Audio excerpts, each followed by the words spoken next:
Happy birthday! Hi, ma'am! Oh, si mami! Asan Eagle?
Oh,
our Bramini kite with a scientific name of Haliestor indus, or locally known as the Banu. Now, Bramini kites are birds of prey or raptor. Raptor came from the Latin word rapire, meaning to seize or to drag away. As you notice po, mga kuya natin is wearing a protective glove because all raptors have sharp and powerful talons. And guys, Bramini kites practice. Nandiyan ulit si Kuya Dexter ng ate. Upo muna tayo. There you palangpakan. At ayan na siya po. There you palangpakan po natin si Lakas po. Simula naman ang air previewing muna. Once again, that is Lakas, our white-bellied seagull with the scientific name of Halieptus leucogaster. Leuco meaning white and gaster meaning belly. Therefore, the white-bellied seagull. The white-bellied seagull. So, ganyan po kalapag ang kanilang kapapag kapag nasa adult size na si Lakas po. So guys, Lakas there is again a raptor.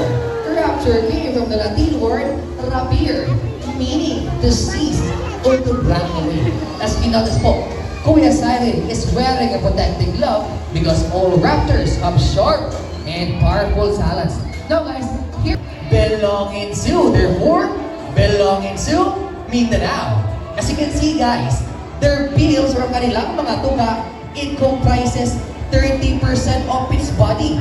And they have long and beautiful eyelashes po. Kung makikita nyo sila sa malapitan. No girls, legit na legit nga, hindi sila nagpa-extension. And this morning, magpapakitang gila sila. Gamit 1, 2, 3, and... Why, what a perfect catch, Mr. Bill and JJ. Ayan, kukulang mo tayo guys ha. Ayan po, again guys, ipapakita rin para kung paano sila gumagawa ng nest. So, no, para get your twins na boy. Pakita mo sa kanila kung paano ka gumagawa ng puga doon sa wall natin. Ayan guys. And there you go. And full mo. Now guys, as you can see, Barak is using his prehensile beak to grab that wing without using its feet. So ganyan na ganyan po. Ginagamit ni Barak ang kanyang tufa. Parang kamay na po yan para kay Barak. And there you go. Yan Barak. May isa pa. Kunin natin yan po. May isa one more time. Slowly but surely. And Barak here is also a parrot. Meaning meron siyang zygodactyl feet. To the front, to the back, allowing them to grab. Ay, as you can see naman, ginagamit ni Barak ang kanyang zygodactyl feet para umakyat sa kaapoyan. Ayan na siya guys. And there you go. Palakpakan po natin. And there you go, diba? One more time to girl. Huwag ka nabindi nila. Paano maligaw? Spread your wings. And there you go. And guys, as part of beauty's enrichment, kakatus will look around in branches to exercise or to play around just to ease their boredom. No, Kuya Michael? Ano? Hands out din ba? Ayun na po siya guys. Yeah! There you go. Once again, that is their prehensile tail in action. They are doing that in the wild to grab some birds hanging from a branch. Palakpakan po natin si Danny Forbes. Now guys, may I direct your attention again to